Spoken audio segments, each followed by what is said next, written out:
तुम ही निवेदित भोजन करहि। और याद रखिएगा, भगवान सामान नहीं खाते, भगवान हमारा भाव पाते। हम किस भाव से रख रहे हैं। एक व्यक्ति ने कहा, महाराज हम 4 रोटी लगाते हैं, भगवान तो खाते ही नहीं। 2 घंटा थाली रखो तो 4 ही रोटी रहती है, तो लगाने का क्या मतलब। आपके भी मन में प्रश्न आता होगा। किसी महापुरुष ने इसका उत्तर दिया, कहा देखो ये क्या है, कहिए। कौन फूल? गुलाब के फूल। असली है, खुशबू भी है। आप इस फूल का वजन निकाल लीजिए, सोनार के तराजू पर एग्जैक्ट निकलेगा, ठीक ना। और उसके बाद 4 घंटा इसको सूंघिए, और 4 घंटा सूंघने के बाद फिर वजन करिए। वजन घटेगा कि बढ़ेगा? बराबर रहेगा। अरे घटना चाहिए ना। आप 4 घंटे तक इसका सुगंध लिए हैं, जिस प्रकार 4 घंटा सुगंध लेने के बाद इसका वजन कम नहीं हुआ, उसी प्रकार भगवान के सामने थाल रहती है, भगवान भोग भी लगा लेते हैं और वो घटता भी नहीं है, उतना ही दिखाई पड़ता है। भगवान भोजन का रस प्राप्त करते हैं, क्योंकि भगवान स्वयं रसा वैसा है। भगवान रस स्वरूप है, रसो वैसा। भगवान रस स्वरूप है, भगवान रस प्राप्त करते हैं। घर में भोजन बने तो भगवान का थाल निकले। और मेरी प्रार्थना, जिस घर में भगवान के लिए थाल निकलती हो पहले माई बाप, उस घर के लोग जीवन में कभी भूखे नहीं सोएंगे, ये मेरा विश्वास कहता है। जहां भगवान के लिए थाल निकाली जाए, तुम ही निवेदित भोजन करहि। इस पर एक बड़ी अच्छी कथा है। अब तो नहीं रहे, स्वामी जी साकेत चले गए। पूज्य प्रातस्मरणीय पूज्य स्वामी रायेश्वरानंद जी महाराज इस कथा पर लीला में, वृंदावन में लोग लीला भी दिखाते हैं। एक घर में एक बालक का जन्म भया। वो भोजना अवतार था। भोजना अवतार यानी भोजन के लिए ही अवतार लिया था। खाने बैठ जाए तो उठने का नाम न ले। भैया अभी मैं गया था कथा गाने बेगूसराय 2 साल पहले, तो एक आदमी मिला तो पता चला कि बहुत खाता है। अभी अवस्था होगी कितना, मनोज के कितना उम्र है? 40 साल अवस्था। मन बिया का भतीजा 40 साल अवस्था। तो पता चला कि बहुत खाते हैं। हमने भैया कितना खा लेते हैं? बोले महाराज अब खुराक खत्म हो गया, अब नहीं रहा पहले वाली बात। बोले अब कितना खा लेंगे? महाराज अब क्या बताएं हम आपको। अच्छी बताओ, दही यदि दे दी जाए अभी वर्तमान में कितनी दही खा लेंगे? बोले महाराज ये खुराक खत्म हो गया, अभी हम 16-17 किलो खा लेंगे। भैया ठाकुर जी बैठे सामने की बात है। बोले खुराक खत्म हो गया तो 17 किलो दही खा लेंगे। एक आदमी मिला, बोला महाराज हम भोजन करने के बाद 300 रसगुल्ला खाए थे। कितना? 300 भोजन करने के बाद। हमको एक आदमी मिला कथा में, एक बार आए तो हम लोग साथ में बैठे भोजन करने के लिए। हम भोजन शुरू कर दिए, वो शुरू न करें। हम बोले भाई साहब शुरू करिए। बोले महाराज हम ऐसे नहीं खाते हैं। बोले कैसे खाते हैं? बोले बित्ता से खाते हैं। मतलब? बोले एक बित्ता जब तक रोटी जमा ना हो जाए हम शुरू नहीं करते। हमने कहा भैया इनको बाहर ले जाओ, बाहर ले जाकर बिठाओ, इनका जमा करो एक बित्ता। जब भोजन करके आए तो हम बोले ये क्या नियम है, फॉर्मूला एक बित्ता? बोले महाराज जी शुरू कर दे और बीच में रोटी खत्म हो जाए तो, इसलिए पहले हम अपन जमा कर लेते हैं एक बित्ता, कि टेंशन ना रहे मिली कि ना मिली, तब शुरू करते। उसी प्रकार वो आदमी खाना शुरू कर दे तो रुकने का नाम न ले। घर वाले कहें अरे बीच में पानी भी पीते हैं, तो कहता था पहले बीच आवे तब न पिए। अभी बीच में पहुंचे कहां है आप? घर वाले अंत में त्रस्त होकर उसको निकाल दिए बाहर। बोले जाओ यहां से भागो, कोई काम धंधा नहीं, दिन भर खाते हो। बहुत खाता है। वो बोला बहुत नहीं खाता है, जितना मेरा खाता है उतना ही खाता है। खाता से अधिक कोई नहीं खाता। जिसके खाता में जितना लिखा है वो उतना ही खाता है। घर वाले जाए, बोले जाओ बाहर खाता खोलो, यहां तुम्हारा खाता बंद। अब चला अब कहां भोजन मिलेगा? तो देखा एक आश्रम के दरवाजे पर, मेन गेट पर एक मोटे ऊर्ध्वपुंड लगाए महात्मा, मोटे ताजे गेरुआ कपड़ा पहने महात्मा बैठे हैं। तो ये महात्मा नहीं दिखाई पड़ा, इसको शरीर दिखाई पड़ा। बोला इतने मोटे यानी बहुत खाते होंगे। तो गया प्रणाम करके बोला सरकार आपके इस तंदुरुस्ती का राज क्या है? तो बोले भीतर अनलिमिटेड है, कोई गिनने वाला नहीं है, जब तक मन करे तब तक खाओ। पूछा काम क्या करना पड़ेगा? बोले भीतर जाओगे तो माला मिलेगी, माला लेकर ऐसे ऐसे घुमाते रहना है बस। तो बोला कि एंट्री कैसे मिलेगी इसमें? तो बोले गुरुजी से दीक्षा लेनी पड़ेगी। बोला बस बस हम यही का पता ढूंढ रहे थे, हमको भीतर एंट्री कराइए बस।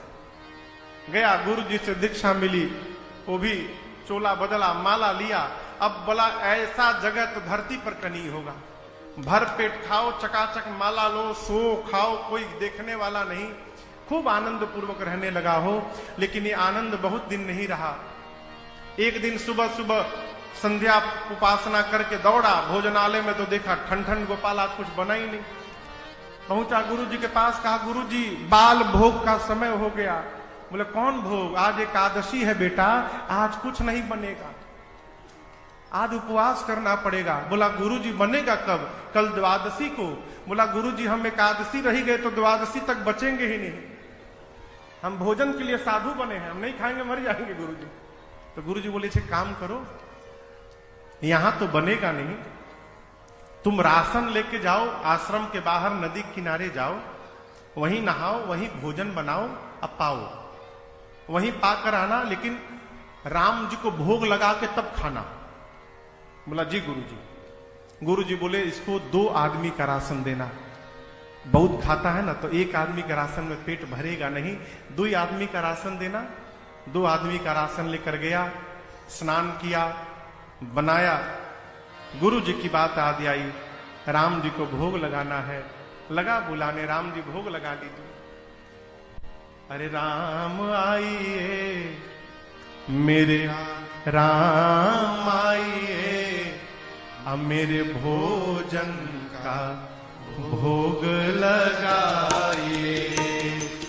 मेरे राम आइए, प्रभु राम आइए, मेरे भोजन का भोग लगाइए। हाँ मेरे भोजन का भोग लगाइए, मेरे भोजन का भोग लगाइए।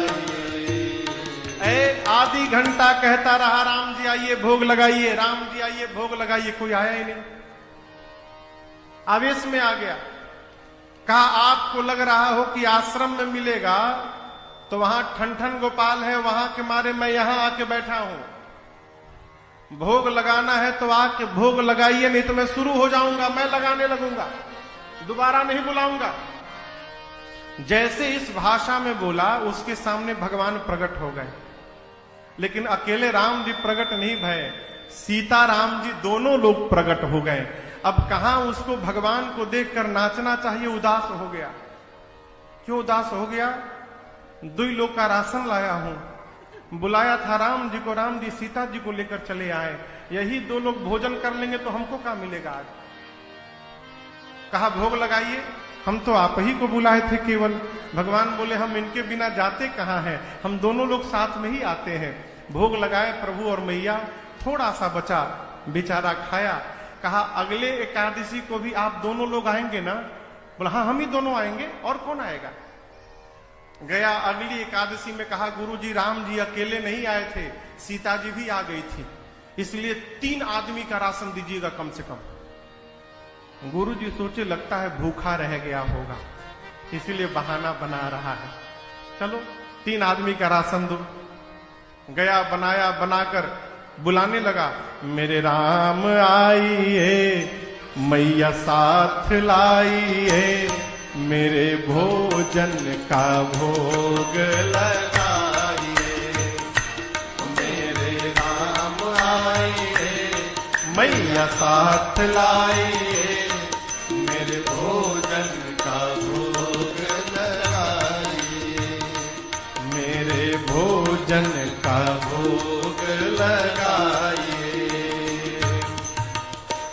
जैसे बुलाया सीता जी, राम जी, लक्ष्मण जी तीनों प्रकट हो गए। जब सीता राम लक्ष्मण जी आ गए तो बोला ये कौन है? राम जी बोले मेरे भाई है, पिछली बार तो नहीं आए थे। राम जी बोले छूट गए थे। बोला ये भी खाएंगे? तो राम जी बोले आए हैं किस लिए? बोला बताए तो नहीं थे आपकी ये भी आएंगे। अब भगवान बोले भूल गया था। लक्ष्मण जी सोचे भगवान कहां लेके चले आए, इतना दिव्य मेरा सत्कार हो रहा है यहां पर।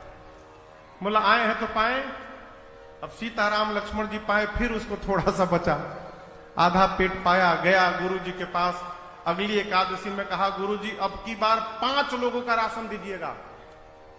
दिमाग लगा लिया, 2 का ले गया था, 3 आए, 3 का ले जाओ, कहीं 4 आ गए तो 5 का ले चलो। अगर 1 बढ़ा के भी लाएंगे तो हमको तो कम से कम मिलेगा। बोला गुरु जी अब की बार लक्ष्मण जी भी आए थे, हो सकता है इस बार और बढ़ा के चले आए, तो आप 5 लोगों का राशन दीजिए। गुरु जी बोले इतना तो नहीं खाएगा, लगता है ये राशन लेकर उधर बेचने लगा है, इसको रंगे हाथ पकड़ना पड़ेगा। बोले इसको 5 लोगों का राशन दो। पीछे से गुरु जी भी उसके चल पड़े। गुरु जी जाकर एक वृक्ष के पीछे छिप गए। वो गया, स्नान किया। आज स्नान करके भोजन नहीं बनाया, सामग्री रखी है, अब भोजन बनाए बिना बुलाने लगा। मेरे राम आइए, सीताराम आइए, भैया साथ लाइए, मेरे भोजन का भोग लगाइए। मेरे राम आइए, सीताराम लाइए, मैया साथ लाइए, मेरे भोजन का भोग लगाइए, मेरे भोजन का भोग लगाइए, मेरे भोजन का भोग लगाइए। जैसे बोला राम जी आइए, सीताराम जी आइए, भैया को लाइए, प्रकट हो गए। कौन? राम जी, सीता जी, लक्ष्मण जी, भरत जी, शत्रुघ्न जी, हनुमान जी, सब लोग प्रकट हो गए। अब वो देखा, बोले अरे अरे अरे बस करिए, आज त्वत कर दिया, अपने आए बानर को भी साथ में लेकर आए हैं। भगवान बोले कहां भोजन? बोला बनाया ही नहीं हूं, सोचा पहले बुला कर देख लूं कितने लोग आ रहे हैं। भगवान बोले कब बनाओगे? बोले क्यों बनाऊं, 5 लोगों का राशन लाया हूं, आप 5 लोग आ गए हैं, एक बानर भी आया है, ना जाने ये कितना खाएगा। जब बनाने के बाद हमको मिलेगा ही नहीं तो मैं मेहनत क्यों करूं। ये रहा सामने राशन, अपने बनाओ, भोग लगाओ, पाओ जाओ। मैं नहीं बनाऊंगा, बैठ गया। अब बोला आप बनाओ, भोग लगाओ, खाओ। रोज तो मिल गया, आज मिलने वाला भी नहीं हमको, हम क्यों मेहनत करें। भगवान बोले ठीक है, हम लोग बना के भोग लगा लेंगे। कोई लकड़ी ला रहा है, कोई सब्जी अमनिया कर रहा है, कोई लीप रहा है, कोई चूल्हा बना रहा है। गुरु जी छिप के देख रहे थे। गुरु जी को कोई दिखाई न पड़े। गुरु जी बोले ये चेला बैठा कहां है, भोजन क्यों नहीं बना रहा है। गुरु जी आए, आकर कहे तुम बना क्यों नहीं रहे हो, 5 लोगों का राशन लाए हो, क्या इसमें भी तुम्हारा भूख नहीं जाएगा। बोला 5 लोगों का राशन दिखाई पड़ रहा है, यहां 5 लोगों के साथ एक बानर आया हुआ है, ये नहीं दिखाई पड़ रहा है आपको। बोले कौन बानर, कौन 5 लोग, हमको तो कोई नहीं दिख रहा। अब ये और फंसा। बोला गुरुजी मानने को तैयार नहीं, इतने सारे लोग आए हैं यहां पर। गया राम जी के पास, जाकर कहा प्रभु एक तो समस्या आज भूखों मरना है, दूसरी बात गुरु जी मेरी बात पर विश्वास ही नहीं कर रहे कि आप आए हैं, आप मेरे गुरु जी को क्यों नहीं दिख रहे हैं।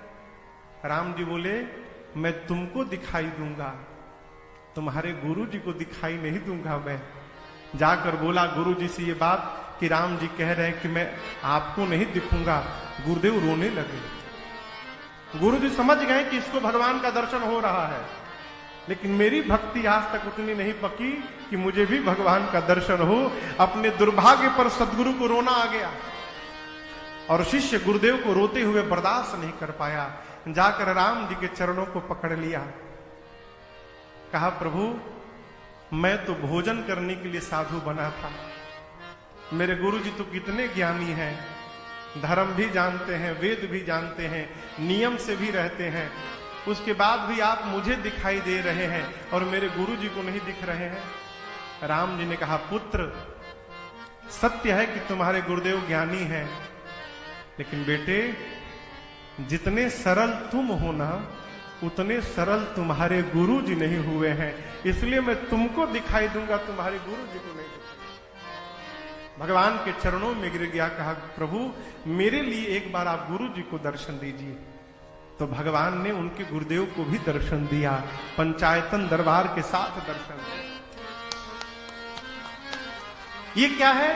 तुम ही निवेदित भोजन करही।